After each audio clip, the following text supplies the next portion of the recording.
কোন মুভি সেরা ছিল, তুফান নাকি দরদ? আমার কাছে অবশ্যই 1 নম্বরে থাকবে সকলের প্রিয় তুফান। কেন না, তুফান তো তুফানই। মানে অরণ্য মামুন যা বলেছে, যা করেছে, প্যান ইন্ডিয়ান হিসাবে একটা, আচ্ছা দরদ হলো একটা প্যান ইন্ডিয়ান মুভি, এবং দরদ প্যান ইন্ডিয়ান মুভি, কিন্তু তুফান কিন্তু প্যান ইন্ডিয়ান মুভি নয়, সেটা একটা বাংলাদেশি মুভি।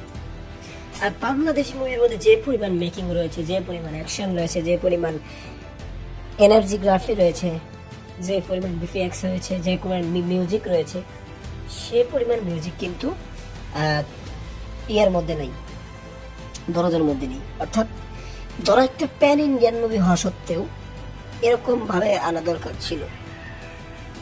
যদি প্যান ইন্ডিয়ান মুভি হলো, ইন্ডিয়াতে মুক্তি পায় নাই, হাস্যকর না? আর দরদ কি করলো আল্লাহ জানে, দরদের যতটুকু চাপাবাজি করলো অন্য মামুন তো এক কোনাও করতে পারে নাই। দরদ দিয়ে বর্ষা দেখাবে। তো আমার কাছে সবচেয়ে তুফান সেরা।